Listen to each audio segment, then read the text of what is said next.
Hang on. T-minus 30 seconds.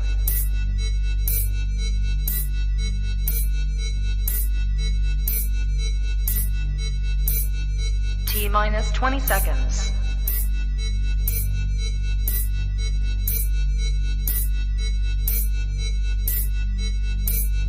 Ten, 9, 8, 7, 6, 5, 4, 3, 2, 1, 0.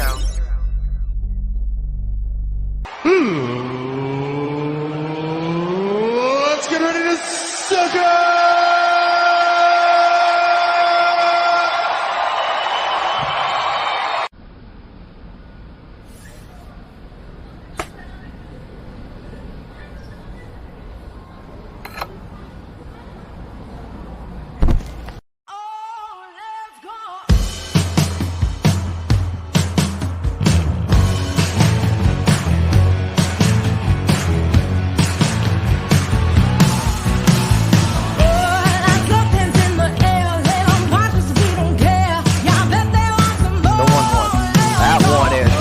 It out into left field. It's going.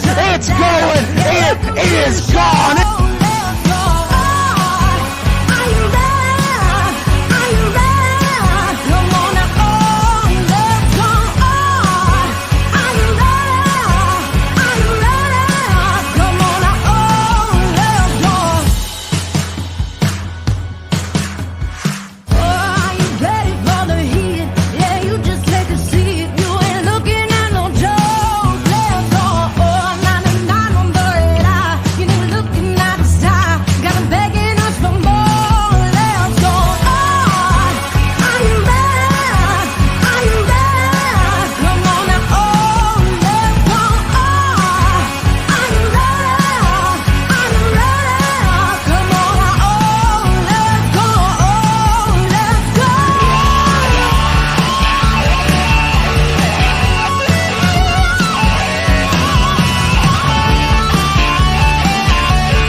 Wow. It is, this is welcome to YSN's Full House Power Hour. I'm your host, Danny Tanner. We've got Coach Seidel, we've got Scotty, we got Quinn, we got Mac, we got Muncie, and we got Jeff just above the sponsorship. Way to take one for the team, Jeff, and put your chin on the sponsors. Appreciate it. The mustache stay above it. Yeah, keep the mustache above the Mendoza line. So, no, don't do that. That's going to give some woman nightmares out there. So, all right, before we get started, I want to apologize for a little bit of tardiness here. This was on me. Was having a little bit of a heated discussion on Running Point with Ron. Oh, that guy back there. Yeah, he's back there. He's back there. I don't know what he's doing back there, but he's Water back your way there. out of here, Poe. Get you over that candy machine, bud, and pick a bunch of candy up. He's not allowed to have the candy anymore. He's told. Oh, really? Okay, like Poe's eating healthy? Okay. He is. That's what he tells everybody. Oh, is that what he says? That's what he says. That's what he says. I haven't even had a chance to check out the National Day, but we are going to talk about some of the things that we talked about on that show. Mac, specifically you, I want to know, inside pitch, you're a right-handed hitter, are you trying to drive the ball outside if everybody's shifted towards third base? We don't bunt, we hit dingers. There it is. We don't bunt. We hit dingers. Launch angle. Like, am I wrong to say that you're not supposed to do that? Like, if it's outside, I get it. Right? Listen, I thought the objective to the game was to score more runs than the other team. Agreed. Okay, what are we talking about here? Does a Oh bunt my God. guarantee me a run? You never Did know. anybody see the National Day? National I saw one today. I'm not going to say which one it is, but I saw one. Steps Day. It's National Nude Day. Woo! There you go, Paul. Take it off. Whoa. How do we tape? Oh, it's National Nude Day and National Tape Measure Day. How does that work? How do those 2 days end up together and nobody goes, huh? Yeah. And if you're also interested, it's National Mac and Cheese Day. So make your mac and cheese in the nude, I guess. Yeah. And measure your water properly. Your water. That boy, Paul. Yeah, your water. I don't I know if have it's a buddy supposed to who be. does that. Like normal people, you just pour water in the pan, you put it on the stove, you warm the water up. No, my buddy literally would read the back of the directions. Oh, I need 12 ounces of water, and he puts and I'm like, I watched him do it one time. I went, what the hell are you doing? He's like, I'm measuring the water. I'm reading the directions. I'm like, it's macaroni and cheese, dude. Like, just fill the pot with water and put it on the stove. No, it's got to be the exact amount of water. I'm like, yeah, because that's going to make a difference in how the noodles taste. And I'm like, oh. Follow the instructions, Paul. What is it, al dente? Like, al dente is when it's like really A little rubbery? crunchy. Yeah. Yeah. Pletch is tuning in. He says, that's why Mac does pitching. We bunt to win games. Listen, the last time Pletch called a bunt, Jesus Christ was walking this earth. Okay? Jesus Christ. Oh, boy. Do you think Jesus would bunt? No. No, Jesus. No. It's Dingers. Jesus hits dingers. Like, Dingers. It doesn't matter where the ball's pitched. He's hitting it out of the park. That's Moses is probably a bunter, though. Like, I got to take him for a butter. He's not fast enough. He's a Slow as Moses. Whoa, dude. Michael Page, shout out Quinn. Shout out. I thought you were going home. Why are you in a gym? Because I forgot I had some laundry down here. You're doing laundry at the school? Do laundry everywhere, Jeff. You scumbag. You should I've take done some laundry advice if you're going to wear the same shorts But every who are day. you calling a scumbag? Yeah. Jeff's got the blue shirt on today. Who had blue? I don't have Bingo. good clothes on. Screw you guys. Well, it's Table National cloth. Nude Day. I'm glad What all we are saw you was light doing? blue shorts. Like, who raised you? Apparently- No one's going to see my shorts, apparently. Captain Kirk, did you see that shirt? I love Got all the this. stars on it. Look at him. They're not stars, they're diamonds. Shine bright like a diamond, Jeff. Nah, that's past me. That's past you? Mhm. All Isn't that right. Rihanna? Yeah. All He's right. not talking about diamonds, by the way. Let's go. Let's go tape measure. Let's go tape measure just because it's fun. What is the best use of a tape measure you've ever had? We'll start with Jeff.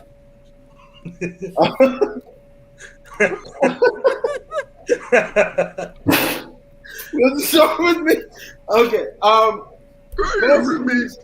The best use of a tape measure is measuring how long you have to cut, like your piece of wood that you have to cut for your job.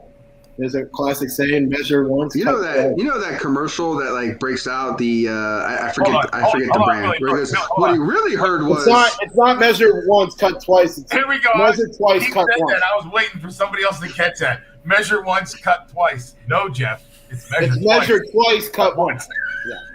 Hey, you can't start drinking in the morning if you don't drink in the morning. That's right. Cheers. That's what Jeff came up with the other day. He brings a bag full of beer. He goes, "Hey, boys, you can't start drinking in the morning if you don't drink in the morning." Like, so confident. We just kind of looked around and we're like, Hey, listen. That morning, I did go out and partake the night before, so I was not. that is like a Wednesday for That's us. every day. Yeah.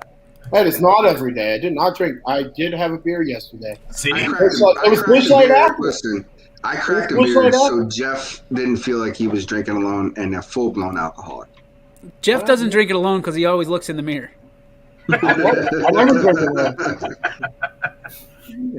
Trying to say Yes. Jesus Christ getting in a curveball. He couldn't hit mine. Shit. Come I think on, it's a Harris. curveball. He'd park it in the moon. All right, best use of a measuring tape for you, Paul Munson. When I have to hang all these lovely pictures around the house, because if they're not where she wants them to be at the right level and are not even, then it's all hell breaks loose. So yeah, they have to be spaced apart, the right amount, and yeah. Billy, measuring tape or eye it up? Yeah, I eyed up. I'm an eyer. I look I'm at eye it. it up. No, but she's I'd like, rather- if they're off a little bit, I got to fix them. So I mean, I'd eye it up. The last time I measured anything was 60 feet 6 inches, and I'm pretty good at just eyeing it up already. So I'm an eye it up guy. Quinn, are you an eye it up guy or you use measuring? Well, I know you use measuring tape because you did. Yeah, I use measuring tapes. Girl. Listen, I can eye it up too. I'm usually pretty close, but yeah, gotta look. the Gotta OCD in you doesn't allow Yeah, eye it up. exactly. Eye it up's not in his vocabulary. Eye it up to see how close I am, and then just measure it. Jeff's eye it up with a beer in one hand, pointing at the other. Oh, yeah, that looks good. What about you, Matt? Are you an eye it up guy or measuring? So I'm an eye it up guy when it comes to like hanging things around the house, but I'm a measuring guy. I used to have to paint my own football field, and so I was definitely busting out the tape measure for that to make sure that we were precise on our lines, even though they kind of went like this. That's a crazy. Have you ever been on a football field that they weren't precise? Yes, mine. I did. We had a lot. I had to help line fields a couple years ago for the boarding schools, and I kind of went to the wrong mark on the football field. Hey. You usually mark it out, and I went to the wrong mark, and the line went like this. So they played on the 50-yard line was only 4 yards. One side was 4 yards long, the other side.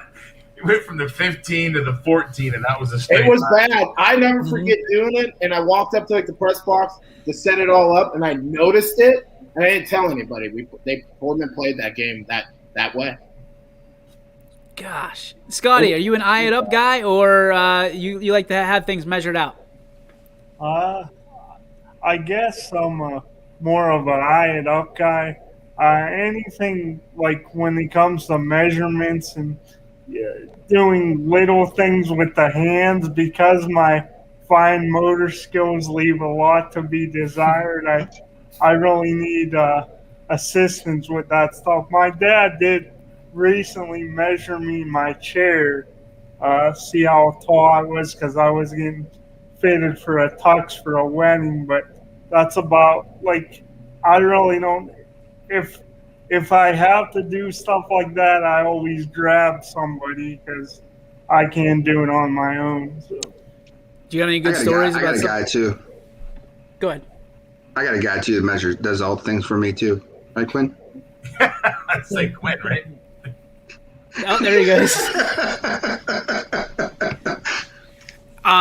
Wait a minute here. Oh, here we go. Okay. Don't start this. You're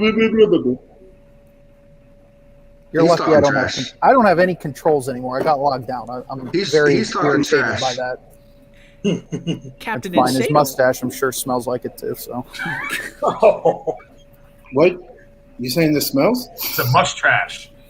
Smells like hamburgers right now. Shocker. My first guess was Wendy's. My second was Long John Silver. So let's my measuring is well, it's very, very bad. It's very bad. And if we ever leave YSN HQ, they're gonna find out, because all these things on the wall all have hammer marks behind them or drill marks behind them, and just absolutely it looks bad. But we've just covered them up to where nobody else can see them unless you look really, really close. So I'm not a measuring guy. It drives Sarah crazy, like absolutely nuts, because I did this in the basement when we were putting the man cave together, and she's like, "How many times are you gonna drill that wall?" Well, I missed it, and she's like, "Well, you can just do it once. Like, measure it once and you're done." And I was like, "Well, at the end of the day, like, it's a giant jersey. Nobody's gonna see it. Well, what if we pull it off the wall? And then we'll patch it up, or you'll patch it up, because I don't do that stuff." So He's probably going to go, listen, there's a stud this many feet off the wall. There's a board. But you know damn well with that stud finder, I'm sitting there going just for one little laugh. Every guy's got to do that. Just for one little Oh, laugh. look, Matt. There it is. Found it. Oh, because then you got to miss the stud. Like when you miss it, you'd be like, "Oh, that's why." Stud's been right here the whole time. Bingo. All right, let's talk some of this stuff. Billy Mack, we're going to talk more baseball. I know you guys, Quinn, I know this is the love of your life, so thanks for being a part of the show today. We greatly appreciate it. Poe had some things to say on a show today about the generation of baseball. He says, again, that, and he said it before, this generation of baseball are not as good as the generation prior because the strikeouts are up and da-da-da-da-da. And what is it about this generation that people don't like? Is it just a continuation of the older generation that it's not Grandpa's game anymore? Or is it that maybe these guys aren't as good? Maybe these guys aren't. Are they playing a different game? Billy, let's start with you. That's a lot to unpack there. Sorry. I think for me, the first thing, the reason why, I guess like people, why they don't stay tuned into the game is there's more players not from this country now than there ever has been. I think that's the first thing that I would put into it.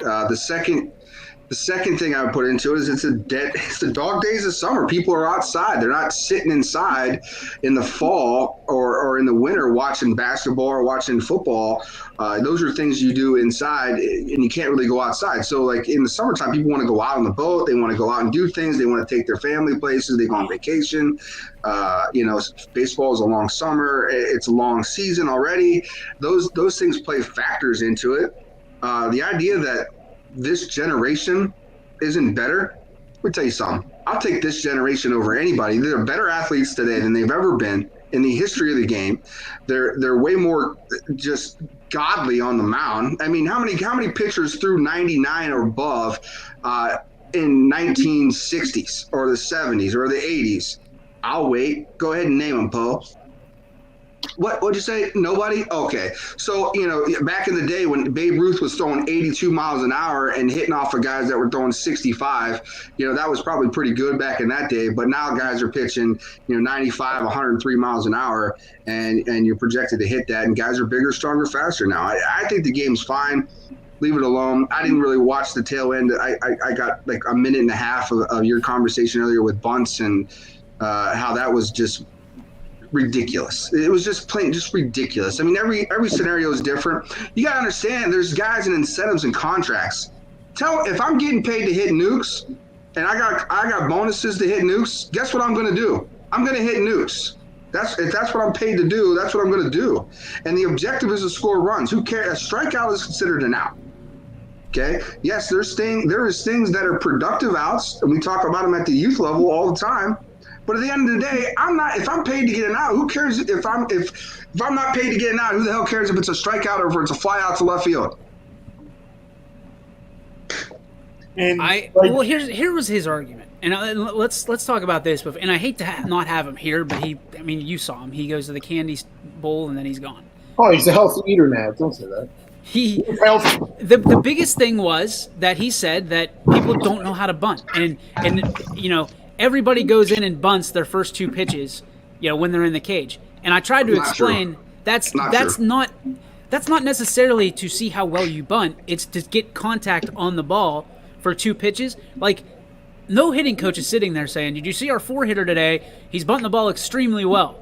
Like, that doesn't go into their offense.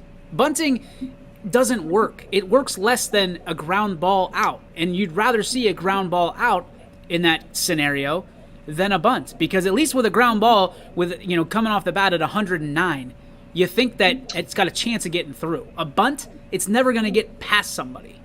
I'll put it to you all the time. A lot of times, 9 times out of 10 is a pitcher. Well, in the bunts, pitchers are doing it to maybe move a guy over because they know I'm either going to strike out or I'm going to maybe pop up because I'm not a good hitter. But I can get the bunt because they do it with 2 strikes. Those guys will still get up there and drop a bunt down and move runners over, and they're sacrificing themselves because a strikeout doesn't do any good and a pop-up doesn't move guys over. Success rate of a bunt, somebody sent me, is 5% in history. 5%. 5%. That's not good. That's not good. At the pro level, bunting is not as prevalent as it used to be, and it doesn't need to be though either. At the lower levels, bunting is where you'll see small ball being played at the lower levels. Paulie? But at pros, so his argument is a bunt can be successful, or like, so I always look at a bunt, and I even tell my youth kids this is, I couldn't care if you didn't get out of the box. Like, if you get the bunt down, just walk back to the dugout for all I care, because we're giving yourself up to move a runner. So the success rate shouldn't be high to begin with, right? Like, so 5%, that seems fair. And to be honest, I'm not going to say this is an error, but it's more or less of placement, and they didn't throw it, so that's considered a hit. But a successful bunt is you're out and the runner moved. Yep. So you want a number 4 hitter whose main job is to score runs, to drive in runs, to bunt a guy over? What? Or was he saying because if there's a shift on? There's a shift. There's a shift. So he's saying bunt away from the shift so you get on. Correct. However, it's not that easy, right? Oh. So you've got 3 guys that are on the left side protecting, and you've got a guy that's not used to bunting, number 1, and you're expecting to bunt it somewhere on that right side. That there's one guy, but the pitcher also has responsibilities as well. So the pitcher can either cut it off and run down to first base, and you're out. Because we gave him the scenario, it was nobody on, 1 out. And I said, would you do it? Would you pull the trigger? He's like, well, it depends. I said, no, this is a yes or no question. Would you do it with your 4-hitter or best hitter up, right? Doesn't have to be your 4-hitter. It can be a 3-hitter, whatever. Absolutely not. He said yes. He said the first pitch, I would do it. That's why he'll never be a coach or a manager of anything besides a fantasy league. Well, I told him, I said, next. Get hit in the head again with a foul ball and maybe get another concussion. Because that's the dumbest statement I've ever heard someone ever say. Oh, well, yeah, I bought my 3 and 4 hitter. Okay. Yeah, you get your 2 best hitters probably in your lineup out. Just imagine like Aaron Judge bunting. Never going to happen. Like, what? And if it does, like, I can see it if you're an athletic player. Like if you're if you're like Lindor or something, right? Like Tatis. Nobody would say he's not. Well, Lindor hits on the left side, so that's where it would make more sense, right? Like, but we had the guy on the right side. That was the thing that completely. If he's on the right side, then you have to be even more skilled at bunting to push it past the pitcher on the right side. Because the first baseman's not coming off the bag that much. But it's not like the first baseman's going to the second base position. His whole argument was about how we dive into numbers too deep, and I argue that he sees the world with 2 lenses. He sees sports with the essentially the way it used to be, like in the NFL, where you'd have the end zone cam, and then you'd have the cam that's along the sidelines. That's how he views sports. Nowadays, you have to have the 50 cameras to choose from. Like, all this stuff makes our athletes better, makes defenses better, offenses better, pitchers better, hitters better. Whatever sport you're in, having all this technology makes you better, but it also brings your competition up to meet you. So I've got a theory about this, and it's based around the fact that I think we can all agree, right, that pose of what we would consider to be an older generation. Correct. And typically, what do people in an older generation really struggle with? Technology. And so they don't accept the fact that technology has made these athletes look at the way that they play the game a little bit differently than the athletes of their generation. So, I think that it's part of the fact that, they just don't understand the technology that's gone into the decisions that are being made at this point. Well, I mean, and the thing is you look at athletes, and I agree 100% that with Billy, the athletes today are better. They are. They the cover over floors, carpets. Yeah. You're looking at like nutrition-wise, they're taking care of their bodies better. They have all this technology that they can look at. They have all these different tools that make them better hitters, better fielders, better pitchers. You don't have guys sitting in a dugout smoking a cigarette before they're going on the on-deck circle like they did back in the day. Guys aren't leaving going down and pounding down beers and stuff, and then like they're waking up and Babe getting Ruth. up. Yeah, they are. Who was the dude on LSD? The Um, pirate. yeah. I Lenny forget. Drysko. No, he was back in the day. Yeah, but I mean, Did you say like, Jason Kendall? Is that what No, you said? Lenny Drysko. Oh. It's like Oh. Jason Kendall. but I mean, listen, not saying that those guys weren't good athletes back then, but they didn't take care of themselves the way that There's they could. Doc Ellis. Doc Ellis. And so, but now it is, and like Billy said, guys weren't throwing 100 miles an hour back then. I will say some of those guys were, I don't want to say better conditioned, but you'd have guys that would throw 9 innings a little longer than these guys now. But now they're looking at, well, if I throw 9 innings, I could maybe hurt myself in the long run. Those guys didn't care that much back then. It was like, hey, you're an Iron Man. Well, no, they were all hooked up on painkillers and booze and cigarettes. I mean, like, Yeah. they so- didn't care. I mean, yeah, we can love those older generation guys, the Mickey Mantles, those guys back in those days. But like realistically, look at what they did to their bodies. It's why they didn't last. Those that guys long. would never play in today's game at any level that they finished their career off. It's not even close. No. Stop. Probably even in their prime, it would have been hard for them. They'd have been probably average guys. Babe Ruth would have never made it in the league right now in today's world. No, you're probably right. It would have been hard. See, I have trouble with arguments like that because they were in that particular generation, so they did the things that generation did. Like Sure. when we talk about football players that were part of the original group with the Canton Bulldogs back in the day, those guys had full-time jobs. It's just what everybody did.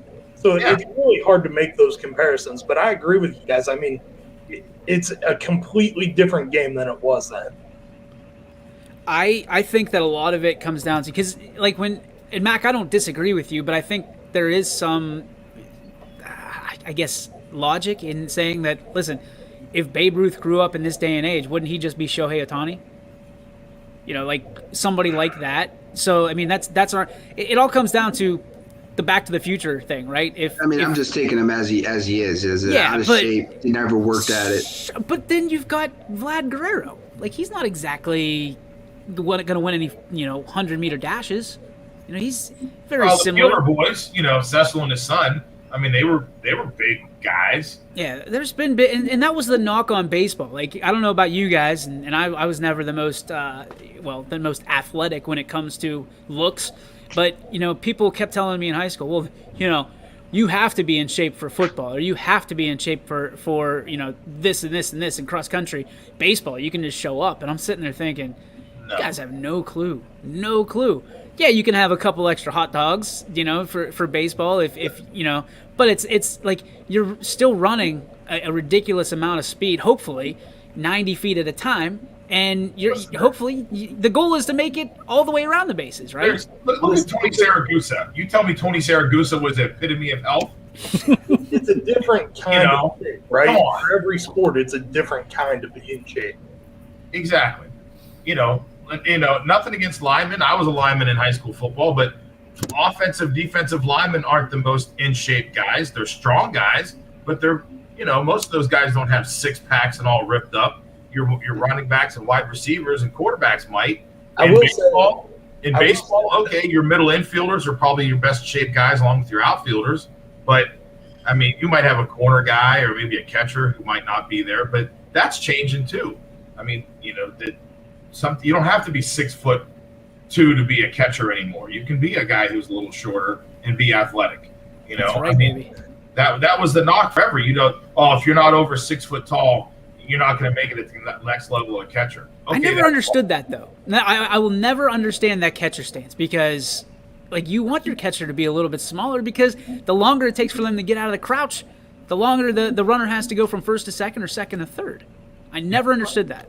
When they said Morneau, when he was when Monroe was 6'5", they said his hindrance was because he was 6'5". Yep. He was too big for the position, like too tall. That's what killed his knees. He was done. They want a 6 foot catcher is like ideal for them nowadays. And like Pudge Rodriguez wasn't a 6 foot catcher. He was I don't think I so. think he was 5'10". Yeah, but I was the Sandy Alomar. Everybody was looking for those tall catchers, and to me, I was like, well, I'm screwed. Like, I tried to be quarterback 7th grade year too. The coach just looked at me and goes, Get your ass over with those offensive linemen, buddy.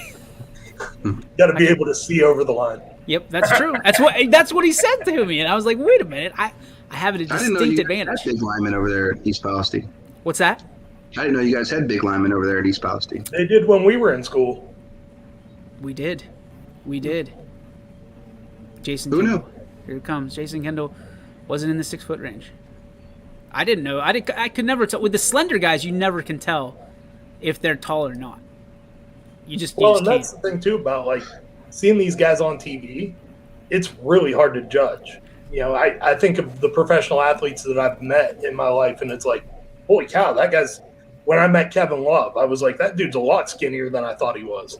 Did you happen to catch the when Freddie Freeman had the mic on last night and Aaron Judge was up? Yeah. And he said, "Here comes a guy that's going to make me look small." And Freddie Freeman's listed at 6'5", and it could have been the angle, but Aaron Judge looked like he was 9 feet tall over on first base. Yeah, and he's only like 2 or 3 inches taller than him. 6'7", and there was I'm sitting there, I'm like, either they're giving Freddie Freeman like 3 inches or 4 inches in that program, or Aaron Judge is 9 feet tall.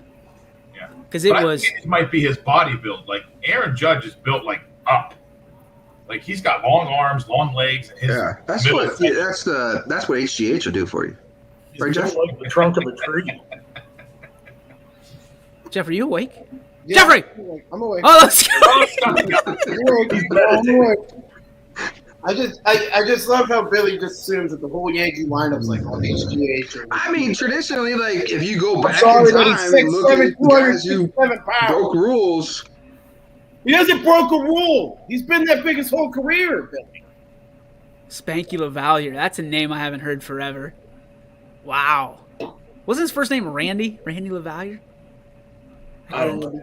I forget. Everybody knew him as Spanky, though. Yeah. I had a baseball card, and I was like, I want to be like that guy. I don't know why. I didn't have the mustache. Jeff has the mustache, just like Spanky. Scotty, what's your take on all of this? Oh, gosh. Morning, Scott. Gets me every time. But no, DJ, I mean, getting back to what you said at the beginning, Poe, he seems to continue to want to hammer home. With him, he's like, these strikeouts are terrible for the game, and the strikeouts, though, you know, the worst thing you could do in baseball, you got to put the ball in play. But you came back at him, and you know, you can't argue your point, DJ, to what you said about the double play being even worse than a strikeout every single time. So I don't know. Are there certain guys that are exceptions and I think would have been great in any era? Yeah, I do think there are, but I do think there are also guys that if they didn't play in the era they played in, they wouldn't have been considered as great or one of the greats. Like if they played today, they wouldn't be as great. But somebody like a Ken Griffey Jr., I think if he was coming up today right now, like he could still hang. But like Babe Ruth, it's like I'm not so sure he was really good. But it's like I don't know, all these young stars now, and everyone just seems to be so much more athletic and strong. I just don't know if Babe Ruth can hack it. But I mean, Let's hold right there, Scotty, because here's a question we'll tag after the break. Is it harder today to stand out as an athlete than it was 20 years ago or 50 years ago or whatever that number is? Is it harder now to stand out with everything being out and all these different, academies and camps and everybody knowing a little bit more and knowing a little bit better? Is it harder to be a standout athlete in today's world than it was 20 years ago? We're going to answer that. We're going to get to our G. Burbick Farms. What's your beef? What's your filet? All of that and more when we come back on the Ysn Power Hour provided by these awesome sponsors. Come see one of the Valley's hidden gems, the The Back Nine Bar and Grill on the Berlin Lake Golf Club is the perfect place for fellowship, fame, food, and fun. Check out our daily specials and ask about memberships. The Back Nine Bar and Grill on Hartzell Road in North Benton. Your first and last stop with your tax return should be with me, Tracy Bryden at Greenwood Chevrolet in Austintown. No other dealer goes the extra mile to bring you the largest selection of vehicles at one convenient location.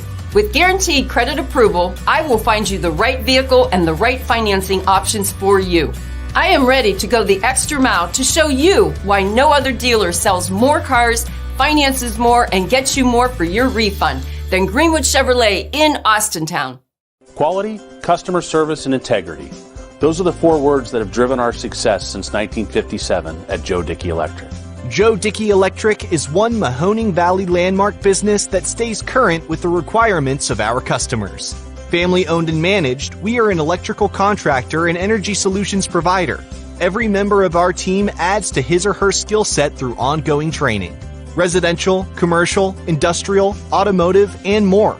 We keep ahead of the needs of our customers with a fleet of more than 50 vehicles and 24/7 emergency service, so you're never left in the dark. Jimmy Sudman here, Director of Isle, Purple Cat, and Golden String. We are happy to support YSN and 2 of my favorite people, Scotty Mincher and Super Dave O'Malley. We are an agency that provides services for adults with disabilities. We infuse humor, passion, and joy into their lives. If you know of any folks with disabilities that need our assistance, please contact us.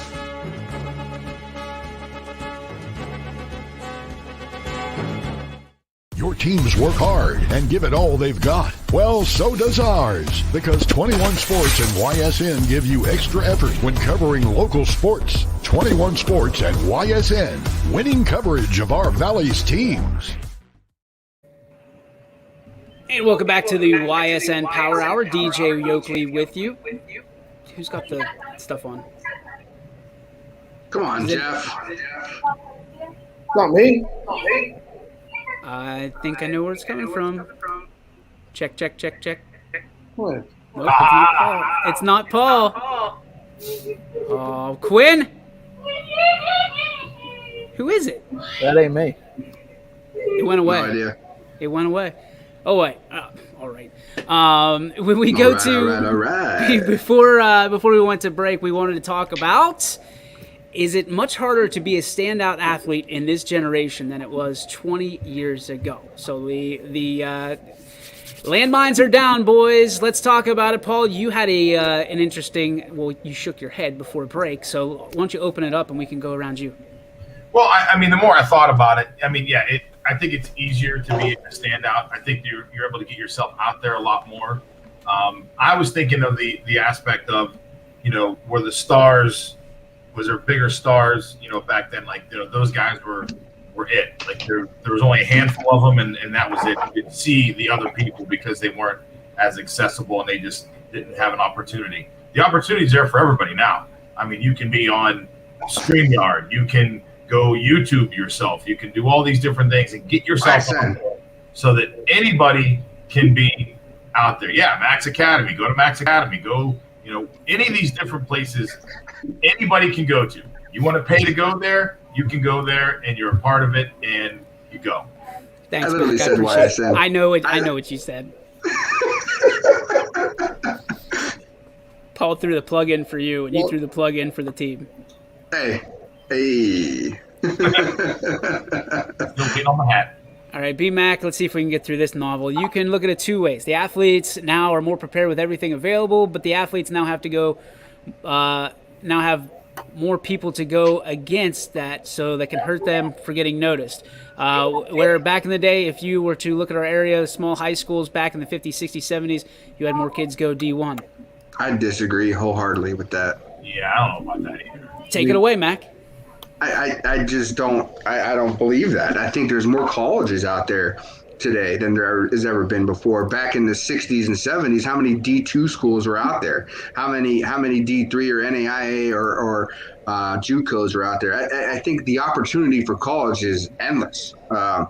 If you're a pretty good player in any sport, All you have to do is educate yourself, maybe link yourself with a coach who has a pretty good idea or a pretty good resume of putting players into school, and you're going to have the network at your fingertips there. I mean, there's so many different ways too with YouTube, YSN, with companies like YSN, and then, your own personal hitting coaches or shooting coaches or whatever it is, throwing coaches for football. There's just so many different avenues that you can get an opportunity to be in front of the right people. I mean, at the end of the day, it's all about being in front of the right person or coaches or scouts and then performing in front of that. I think the door it's huge right now. So if you don't get an opportunity to be in front of those people, that's not anybody's fault but your own in today's environment. Quinn, where do you stand on this? No, I agree. Everything Billy just said, that's exactly where I was going to take it. I mean, it's entirely on you as a player to put yourself in a situation to succeed. I mean, there's a ton of things out there to help you get noticed, whether it be, like YouTube, YSN, Huddle, like all these different things that you can use to get yourself out there, and everybody does it, but you got to still put yourself in and put the work in to do it.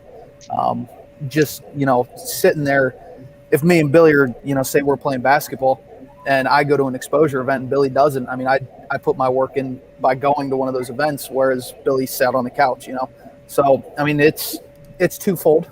Wow. Why don't you just come at him, Quinn? All right. Well, listen, I was going to pick you, Jeff, but nobody would believe that you're being an athlete. So I can't use you. I'm sorry. He got the game-winning clip. Come on, Quinn. I think the most important thing here is athletes and parents or family, whoever is kind of helping out there making decisions, need to do their own research on those people, though. And I always encourage it. And I'll say, look, hey, we've helped X amount of players get into school. Do your research on me. Ask around. Ask around. Like, if you go somewhere else, if you want to go somewhere else, but when you go somewhere else, don't just go to them because they're so-and-so. Go to them because of their merits and what they can do and help you. And that's sometimes where you get down that fish hole, and it's just. Yeah, from a high school perspective, this is where it's one of my biggest pet peeves, and it's the people that constantly say, oh, you've got to be at a big school to get noticed. You've got to go to a bigger school to get noticed. As a guy who's coaching at the D7 level in high school football, I can tell you from experience that if you can play, they're going to find you wherever you are. There's so many opportunities to advance your own cause now, and coaches at the small school level have just as many, if not more in some cases, connections to guys at the college level than guys at the bigger schools. Sure, you're going against, a consistently better talent at a bigger school, but if you can play, at the end of the day, they're going to find you where you are. It's funny you say that, because there was something that when I was starting coaching, it blew my mind.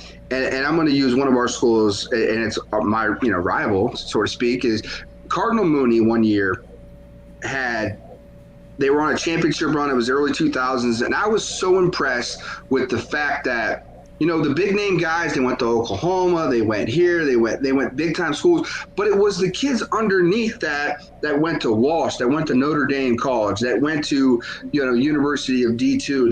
They went to all these other places, and they had 30 kids. That it wasn't just the big name guys. The big name guys are easy. That's easy. It's the underlayer kids that, hey, I need to get this kid on a full scholarship to Division II at Walsh. I need to get him over here. Those are the things that, like, to me as a coach, just starting out, I was like, wow. Like, not only do you have this level where Michigan State, Oklahoma, LSU, and then you got all these other schools that are underneath, the ones that you don't really hear about too often.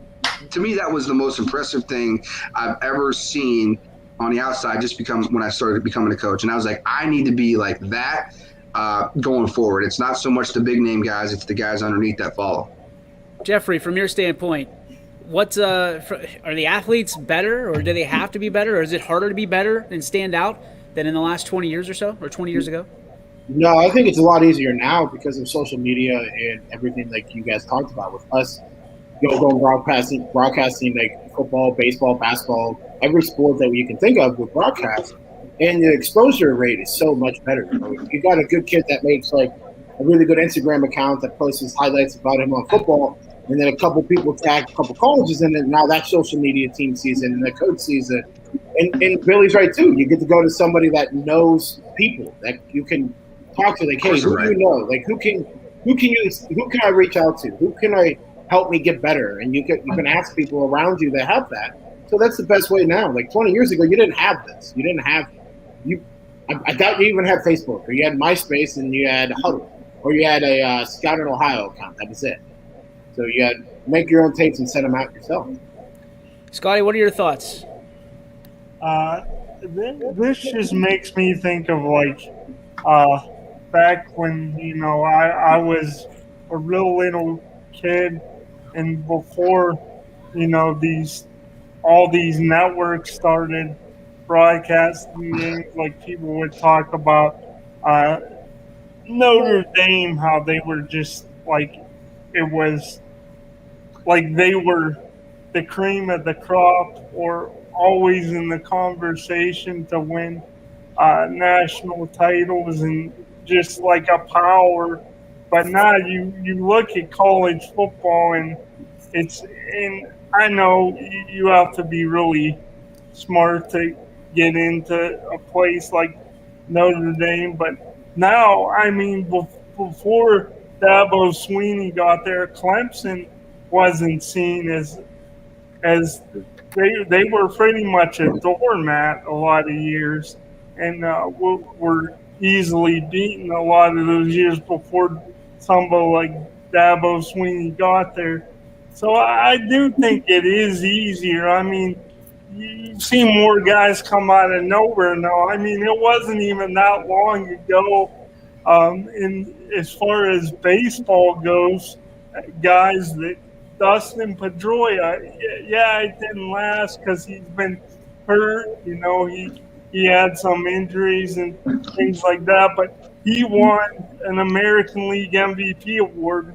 He's about 5'6", and probably at a time he weighed maybe less than I did. So I do think now anyone could be seen. It's easiest probably in baseball, because I don't think I don't think you have to be like, or look like you came out of a lab and somebody built you, anything like that. Have you ever seen Tom Brady? I think it's the easiest to really get noticed. Have you seen that fat dude, Baker Mayfield? Even the other sports, though. Look at the NFL. Look at all the great players that have come from Kent State. And I'm sure when they were in college, people thought, oh, they'll never amount to anything. But you look at James Harrison, Julian Edelman, Josh Cribbs, three examples of guys that had outstanding NFL careers. So yeah, but I think that this goes, Scotty. This goes to how people look when they're going through those awkward years when they're like 14 to 19, 20 years old before they really get what they're supposed to look like and get fashion and things like that. Like, take pictures of Christina Aguilera from when she was in high school and she was working at a hot dog shop, and now look at her, when she's post superstar. Like, nobody ever said, "Man, I wish." About LeBron. Yeah, like LeBron wasn't like what he is today. I mean, he was 220 coming out. I mean, that's still pretty impressive, but he's also was 6'6", 6'7". Yeah, I mean, that happens all the time with superstars. Like, how many times have you seen the picture of Tom Brady in the draft where he's got, he looks like he just ate a bowl of chicken wings and he's in his shorts. You know what I mean? Looks like Jeff, all of us. Yeah. So it's one of those scenarios where you're never going to see the Tom Brady maxing out in the weight room. You know what I mean? You're never going to see that guy. You're always going to see that picture and be like, everybody passed on it. Well, let's be honest, guys. There's 7 of us here. I think that we would all pass on him too if they said, "Hey, you want this guy to be your next quarterback for the next 20 years?" I'd probably be like, pass. Let's take a look at what else we got. Shocker. What? Good boy, coach. Jeff. Taking the lineman. That's going to put a wrap on the regular portion of our show. Since we are running a little bit late, we'll try to tie her up a little bit earlier. And that'll lead us into our G. Burby Farms. What's your beef? What is your filet? Brought to you by our friends over at G. Burby Farms on New Buffalo Road in Columbiana. You can also reach them on the web at gburbyfarms.com. Anyone else having trouble watching Facebook, or am I You're in jail again, Paige, you fat Steve. I actually posted something earlier and it wouldn't let me post anything. Did he post something about the Cleveland team again? No, I posted something about Poe, and it never popped up in the chat. So maybe Mark Zuckerberg is Poe's He cousin. got hammered for ageism. Yeah, that's what it was. So let's go to our G. Burby Farms. What's your beef? What's your filet? Let's start with Quincy.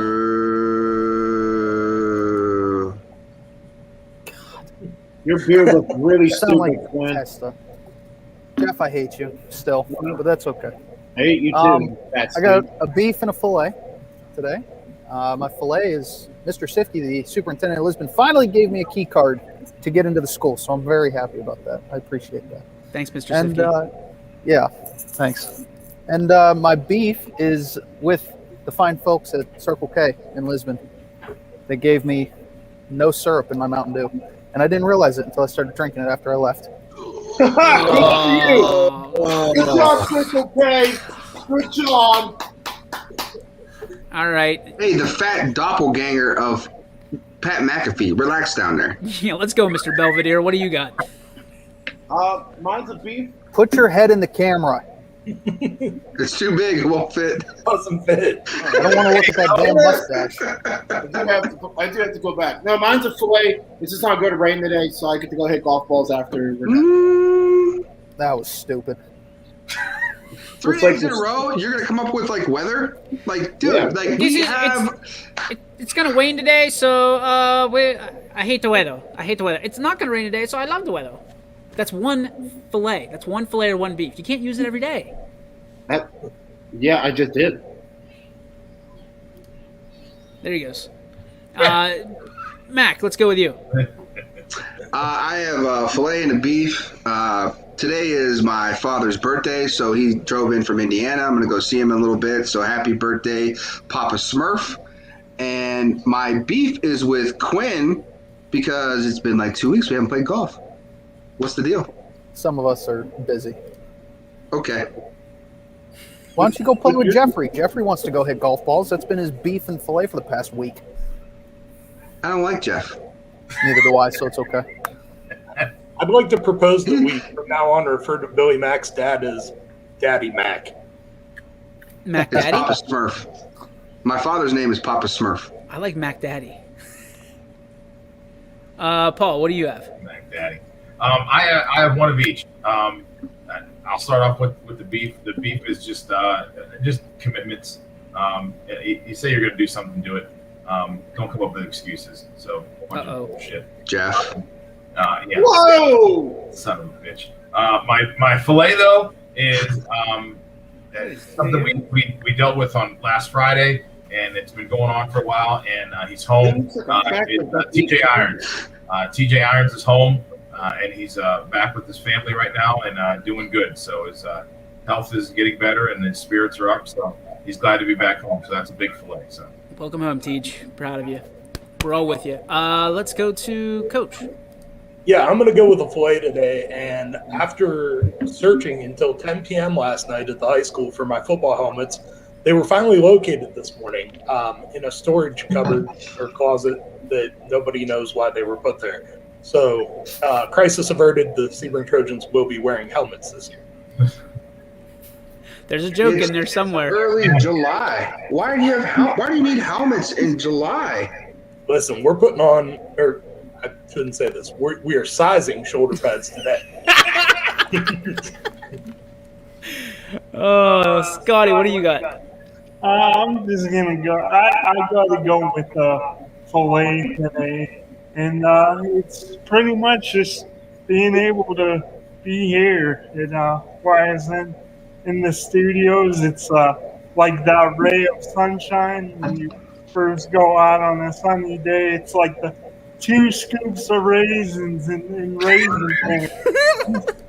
I just feel better being here, and I don't I feel like I can do anything. Wheelchair and all. So that's my thought. That a boy, Scotty. Yes, hey, you can. Yes way, sir. Mine, I'm gonna go with it's gonna be nice and easy. It's I got to just sit down and watch the All-Star game last night. I enjoyed it. I thought it was a true baseball game. It was what you expect, a 5-2 game. It had fun, it had glitz, it had glamour, it had the boringness that most people hate about baseball, and I love the most. It was fun. It's why All-Star games, even though everybody hates them, they're some of my favorite. And going back to our All-Star game, I still wish that everybody would wear their jerseys. Like, I still think that look is still the best. Wearing your jerseys, representing your city, not necessarily an all blue or all white jersey with red thrown in, and trying to market some new jersey sales or new hat sales. Like, just do those during the BP session. Just use the BP session, the home run derby, for the jerseys, and wear your uniforms during the game. Yeah, that's all they had to do. That's all they had to do. So Plus they were ugly. Who the hell wears blue pants? I've worn them. Those aren't bad. Sorry, man. It was men's slow pitch softball, and they were on clearance, so I took them. I got them. They're red, white, and blue. If you don't know me, I get everything red, white, and blue from now on. So that's going to do it. Tomorrow, join us for another Power Hour, 3 to 4 right here. And then Friday, we'll be live from Riser in Columbiana on the links at Firestone Farms. And that's going to do it. So we'll see you guys next time. And Scotty, thanks for popping in. We'll see you next Wednesday, buddy. Yeah. See you, everybody. See you.